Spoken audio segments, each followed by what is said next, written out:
Hello, my name is Arturo Hinojosa, and I'm a product manager on the Amazon DynamoDB team. Today, we're going to talk about Amazon DynamoDB ACID transactions, which we launched at re:Invent 2018. We're going to show you how you can use these transactions and when you should use these transactions to help simplify your code and improve your applications. Today's objectives from the webinar are one, learning how you can use transactions to simplify your code, learning how the new transactional APIs work and how you can implement in your applications. And we'll do that through some code samples and, example use cases, which demonstrate some transactional design patterns. And finally, we'll learn some best practice for using the new transactional APIs, how the new API calls interact with other DynamoDB features. For the agenda today, we're going to start off at kind of a high level, the 100 level stuff, and then move pretty quickly into some more advanced 300 level materials. So we'll begin by sort of talking about how acidity is implemented within DynamoDB, and then how you can use transactions to build some modern applications. Typically when folks think about transactions, kind of the old school, order processing, financial transaction use cases come to mind. But now that developers are building more large scale applications, there's some pretty neat ways you can use transactional APIs to help you sort of manage data across these distributed applications. Finally, we'll show you how you can integrate the transactional APIs into your application and what you need to know about metering, concurrency control, and how these features integrate across DynamoDB. Before we get started, make sure you're familiar with some basic DynamoDB concepts such as tables, items, partition keys, all the stuff you see here in orange. If you need to pause for a second to go look at our documentation, feel free to do so, because we'll only briefly introduce these concepts as part of the presentation before we use them in the code samples and examples. So let's go ahead and get started. So let's begin by talking about how developers use transactions in their applications. Basically, transactions help developers maintain data correctness by coordinating access across multiple items and tables. For example, let's say you're building a new online video game and there's an economy in this game where players are trading objects, armor, elixir, stuff like that. You want to make sure that for example, when a player trades that armor to the player, that you debit the armor for one player's account and credit it to the other player's account. So you have to update two items simultaneously. You make sure you do that in a coordinated way. You also want to make sure, for example, to check the player has the armor in the first place, or they have enough experience points to use the armor. Whatever conditions you want to apply to your transaction, you want to make sure those things are verified before you execute the transaction. And finally, we're seeing a lot of customers use heterogeneous tables, right? So for example, I have one data object, maybe a player who has multiple items within the DynamoDB table, or we have different views of our data across multiple tables for whatever reason. Transactions help you make these coordinated updates across tables consistently to make sure your data stays in sync. Traditionally, before we launched transactions, developers had a lot of challenges implementing transactions in their applications. There wasn't a lot of built-in support, so you had to depend on these custom transaction client libraries or create and maintain your own library, which was a pain, or it added complexity to your application because you had to modify your application logic to work around the lack of built-in transaction support, like using a lot of conditional updates and other sort of weird things to sort of, and unnatural things sort of make a transaction-like workflow happen, but not anymore. With DynamoDB transactions now, you can simplify your code by executing multiple all or nothing actions within and across the table with a single API call. And we're going to learn how you do that today. There are some benefits to using the built-in transactions library. One, it does simplify your developer experience. Now you can sort of make all these coordinated changes with a single API call. It offers you faster performance and lower latency by using a server-side transactions library as opposed to using a client library, which has all the extra hops, right? Now your library is very close to your data up there service side. And then finally, it enables you to extend the scale, performance, and enterprise features of DynamoDB to a broader set of workloads. We have lots of customers that said, hey, I got my relational database today. I really want to go to a non-relational database, but I got this need to do transactions, and it's just sort of like the deal breaker. That is no longer the deal breaker. Move that workload over. It's not easy to get the scale, the millisecond performance, all that goodness from DynamoDB now that you have sort of this transaction support. So what are the use cases for transactions? As we talked about, there's traditional ones like financial transactions, order processing, but there's lots of new use cases around multiplayer video games or these other internet applications, as well as a way to sort of use distributed data, right? We've got a lot of customers that are saying, hey, like for efficiency's sake, I may have a user, but that user may actually exist as multiple items in my database, right? You want to make sure when you make an update, you're updating all those items consistently, and transactions helps you do that. So what are the new transactional APIs? There's basically two of them, right? There's transact write items and transact get items. Both of them support up to 10 unique items per transaction. We just chose that number 10 because it enables you to write very quick, fast-running transactions. We don't want to you think you should be writing these very long-running transactions because again, that just sort of impacts performance, and performance is tenant number one at DynamoDB. For your transact write items, you can also add conditions to your write. So only add this value if it doesn't exist or it's unique or whatever. It will only execute all the items within your transaction payload if all the conditions value to true. So again, it's that all or nothing semantic. And because we use a two-phase commit protocol behind the scenes to implement transactions, that basically means every transact write consumes 2 WCUs for every 1 kilobyte of data. With a traditional, non-transactional write, that was 1 WCU, so because it's 2 actions, you see the 2 WCUs. Similarly, for the transact get items, again, 10 unique items per transactional API call. You can use transact get items to get a consistent, isolated snapshot of all of the items within the transaction. And it also uses a two-phase commit protocol, so it basically consumes 2 RCUs for every 4 kilobytes of data, like a strongly consistent read consumes 1 RCU for every 4 kilobytes of data. DynamoDB transactions, inherit DynamoDB's flexibility. So one of the things that we think is really cool is that a single transaction can include items with the same or different partition keys, and they can exist within the same or across different DynamoDB tables. So a lot of flexibility to really simplify and eliminate a lot of code by using sort of these very powerful cross-table, cross-partition key transactions. There are a few constraints, that the items all must be within the same AWS region and the same AWS account, and they must all be DynamoDB items. So, very few limitations, lots of power. You also get a lot of the DynamoDB scale with our transactions library. Very much like the rest of DynamoDB, it's virtually limitless concurrent transactions. It offers you very low latency with high availability. Because these use a request response model implementation, there's really no deadlock, right? It's not like an old library would say start transaction, you lock a lot of stuff, walk away, grab a coffee, your transaction is still running and no one else can use these items. No, it's a single API call, request response, no deadlocking of items. It also enables you to scale your application horizontally because you can just keep adding more and more transactions as your application grows and needs more stuff. So putting these new transactional API calls in the context of all reading and write operations within DynamoDB, here on the left-hand side, you can see, hey, I have my traditional non-transactional APIs. You'll sometimes see them called singleton operations in our documentation, the batch, the gets, the queries, that good stuff. Then on the right-hand side, you have the transactional equivalent, right? Again, so you think of it as the ones that left consume 1 RCU or WCU per kilobyte or 4 kilobyte data. The one on the right does that 2x for the two-phase commit. And you can use these interchangeably, right? Just because you write something with a transaction doesn't mean you necessarily have to get it with a transaction, right? If your application, doesn't need that consistent, isolated view of the world, you can write it with a transaction. You get to make sure that it's all consistent, but then you can pull that information with a standard read if you want to save a little bit of money. So, it's very flexible. You can mix and match these as you go along. So now that we've sort of gone through the 100 level stuff, let's get to the goodness and jump into some examples with some sample code, right? So, example number 1, let's say you're building a user profile management system for an online application, right? You're going to allow users to register using either a username or their email.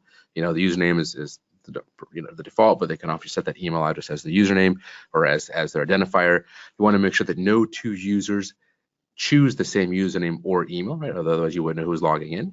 And you want to enable users to change their email, right? Let's say, for example, I get tired of being, awesome dude at example.com, and I want to be like awesome older dude at example.com. I can very easily change that email in my profile. Through this example, we're going to show you how you enforce those unique constraints in your application. We'll show you how you can sort of set up some strongly consistent global indexing and show you how to use those heterogeneous tables I talked about earlier to have sort of multiple items representing the same object. So let's jump into it. So this is very quickly what our data model would look like, right? So we have 2 types of records in our table. The first is a profile record, and this allows us to sort of keep the source of truth of the user with an opaque username and all the user details, their phone number, their address, whatever else data you want to store about the user. But we also have these alias records, right, which are referencing that profile record, but allow you to have these different emails that you can update and change over time. So when a user logs in, you can sort of choose, which one of these records you would look at, and then, cross-reference the other one to get the information you need for the user. So let's show you how we would actually add this information to our DynamoDB table. So I've pulled this one JavaScript code here, and we can see that we have my two-part of my transactions, both put operations. First, as you can see, I've got my John user. I want to add him add this user to the table, and I've got a condition expression in there which ensures that John123 username doesn't already exist. Likewise, I want to set up an alias record for John with his email, john123@example.com, and also ensure that email doesn't exist. So I got this two-part transaction. Both of these operations have to be successful this transaction to commit. That means that both the username and the email must be unique. They must both be well-formed, the JavaScript and that good stuff. And again, if one of these conditions is not true, neither of these records get created. Again, that all or nothing semantics provided to you by DynamoDB transactions. And a lot simpler, right? Now, let's say that you wanted to update that username or update that email. Again, very easy to do so. Again, here I have my, it's a code snippet of my transaction, right? So this time I'm looking at basically three pieces. First, I'm going to go ahead and update the email in John's profile record. I'm going to ensure that that email hasn't changed, right? I want to make sure that any invariant constraints are still satisfied. So I've got a condition there to make sure that the old email matches what I think it is. Then I'm going to go ahead and put a new record for that email. So I have that john456@email.org, and I'm going to associate that with John123's account. And again, make sure that john456@email.org doesn't already exist. And I'm going to go ahead and delete the old alias record for John's email. So, again, probably there's more things you should be checking in here, but this sort of gives you a good example of how you could use these different condition expressions and different API calls to do these all or nothing operations. Next, we'll look at another example, this hotel reservation management system, right? So let's say you're setting up a hotel room system, and you're going to, have reservation records, as people, set up and reserve rooms. You're going to have a workflow for when a guest checks into the room, fulfilling a reservation, as well as when the guest checks out of the room and closing that reservation. And this example will show you how you can set up item potency within your app, because you want to make sure that if someone gets, click happy with their mouse and you click submit a bunch of times, they don't, reserve a bunch of different rooms. We'll also show you how you can implement consistency and atomicity into your application, right? So, only John or Jim gets the room, not both John and Jim. And they have to do this sort of a rock, paper, scissors thing to figure out who actually gets the room. Poor customer experience for your users and for your guests. So again, you want to make sure that only one user gets that room. So let's show you how we would implement this in our code. So first, I'm going to bring up the data model. Here we can see we have three different types of records in our application. Right? We have guest records, which have the guest information. We have the reservation record, which basically associates a guest with a room and provides some state of the reservation. And finally, we have the room itself, right? The room number, ID, whether it's occupied or not, and which reservation it's currently associated with. So if we take a peek inside of our table, we can see that we said, hey, okay, we've got a few different records in here. We have our frequent flyer or frequent traveler, John. He currently has 2 reservations associated with his account, reservations 501 and 502. And he's currently staying in room 20014. John does travel a lot. There are these 2 reservations. One is that he's currently using, which is, reservation 501, as well as his reservation for next week, 502, which is still pending. And we can also see the room record for 20014 and see that it's currently occupied and associated with John's 501 reservation.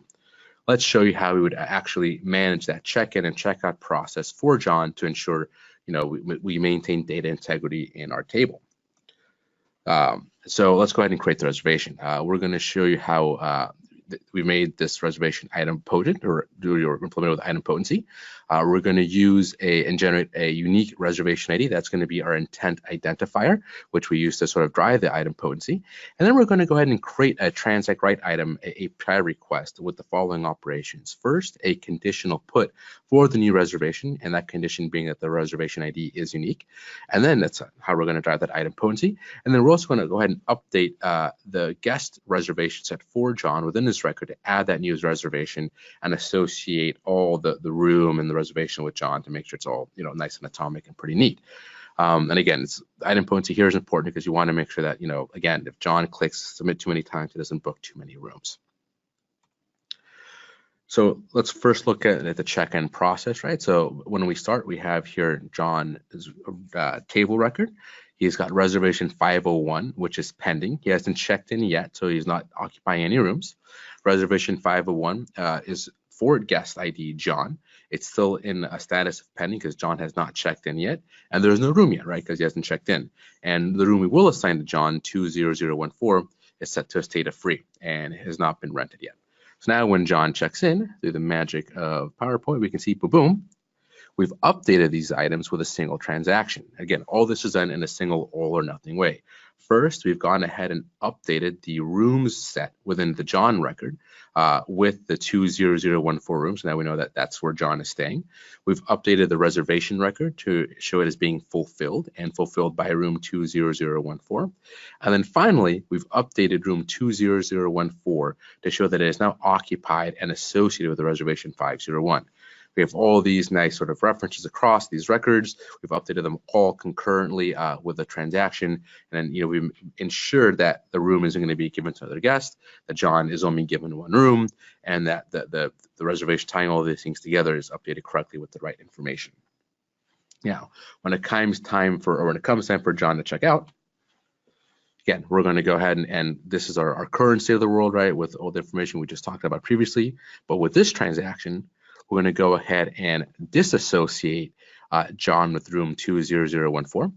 We're going to remove a reservation 501 from John's guest record because it's no longer active.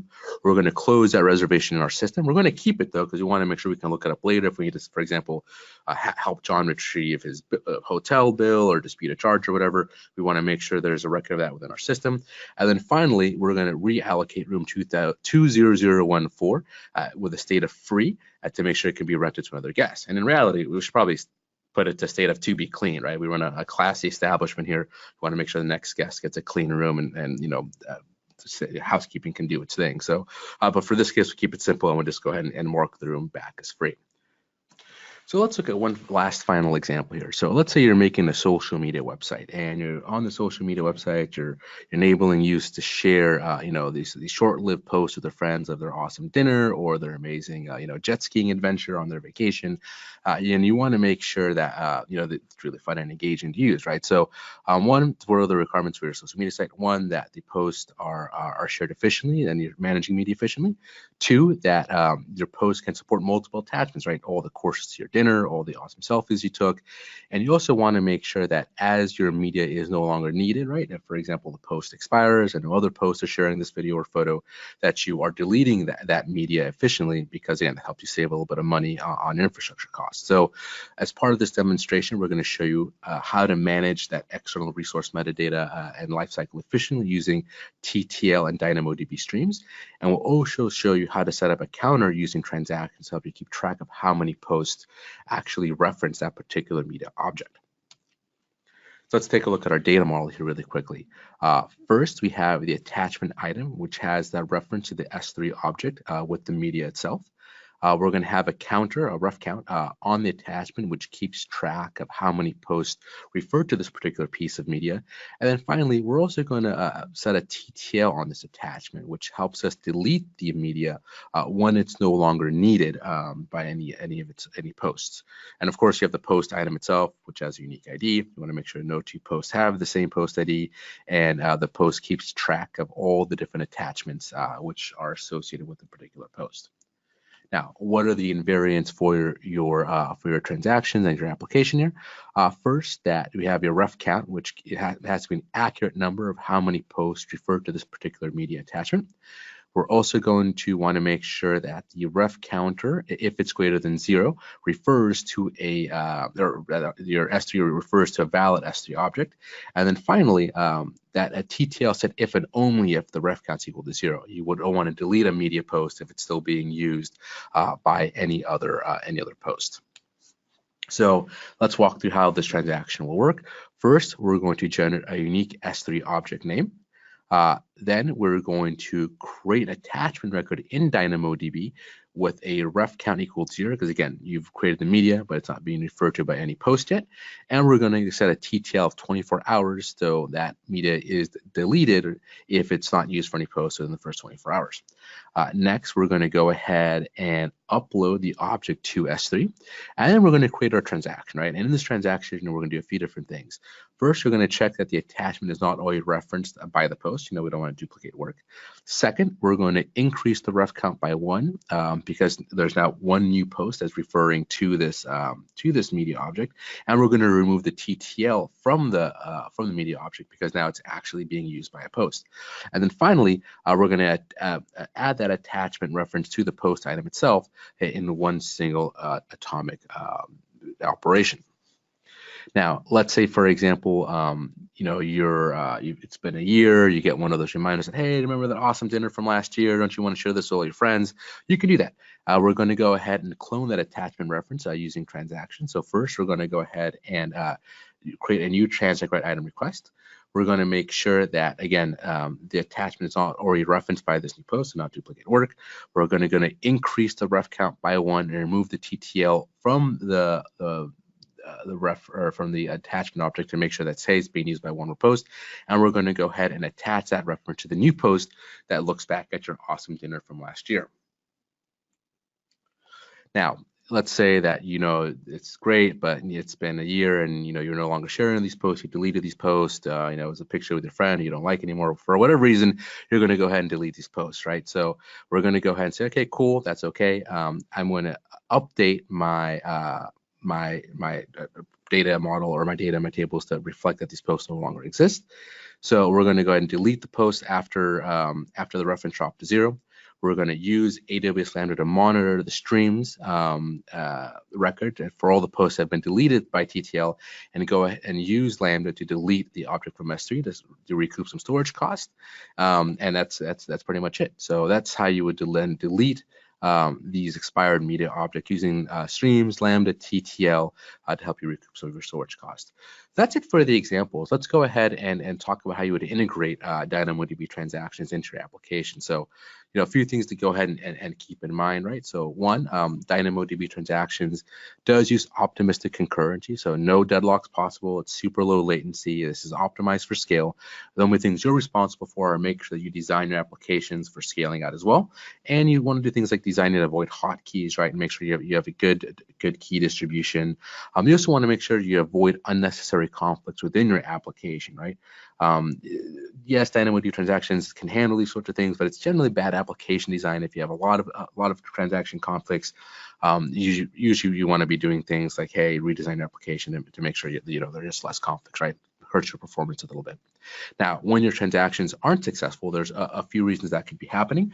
One, there's sort of the classic reasons why any DynamoDB operation is unsuccessful, right? That you have insufficient capacity, or there was some sort of internal server error, maybe it was a malformed request, or you have insufficient permissions. But there's a couple new reasons with transactions. One, it could be a condition failure. For example, you try to add an item in the transaction that must have a unique ID, but that ID already exists. That'll cause your transaction not to succeed. Or it can be that there's another concurrent transaction with the same item that's in progress. For example, again, for the super happy mouse clickers out there, hit and submit too many times with the hotel example, the item potency will prevent the second transaction from completing, so you get a canceled transaction. Or it could be something where, hey, maybe it's reInvent, you're trying to book hotels, everyone's trying to book hotels, so the room you try to get to has already been booked by someone else. Again, in that case, your data model and your variants are no longer true, so you want to sort of take a step back and rebook another room. Now, item potency helps a lot with preventing these sort of scenarios, right? So there's a couple different ways item potency can be implemented within your application with DynamoDB transactions. First is we do offer an SDK level item potency token, the ClientRequestToken. This helps ensure that the SDK can retry a particular transaction operation without replaying the same intent multiple times. It is baked into the SDK API. It's auto-generated for you, but you can override that client request token value. These tokens are valid for 10 minutes, so any subsequent transaction attempts with the same token are assumed to be a repeat and basically canceled if it's within the 10-minute time frame. The token does provide you information about the transaction state and outcome, so you can see things like, hey, was it my particular transaction that was successful, or was it someone else's? And if it was someone else's, you can go then retry your transaction with different data. But just because we do offer you an API level one doesn't sort of remove the responsibility or the best practice of implementing your own app level item potency and intent design. Just like we saw with the hotel example where the reservation was the intent key, you should always be doing stuff like that, right? This is possible because sometimes the SDK retries have been exhausted, right? You've tried a bunch of times, but hey, I was successful, in which case you are then needing to build a new view of the world with new preconditions and new desirable end state. Hey, try to book a different room, for example. Oftentimes you probably need to get a current view of the world and to sort of help you do the new one. So a few different ways we help you do that. One is you can set the return values on condition check failure parameter to all old. We'll actually return the old values as part of the transaction response.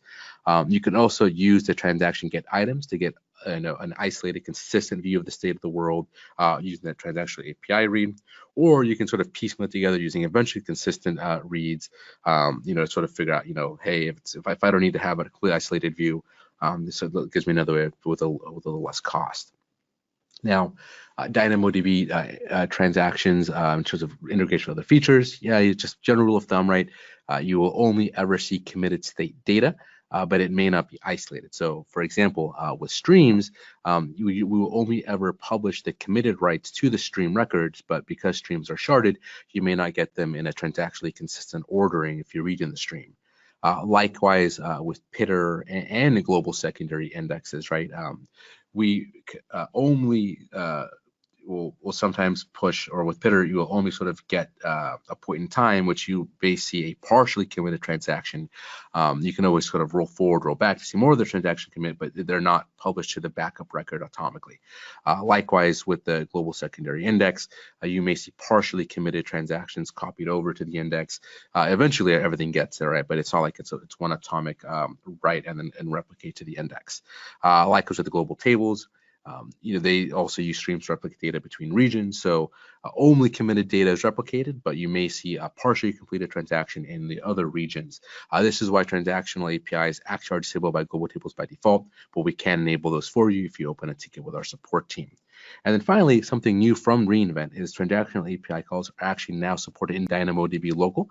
But the one thing you should be aware of is that transaction conflict acceptance aren't actually thrown by DynamoDB local, so you need to simulate these for yourself using a testing framework to sort of test that flow within your application.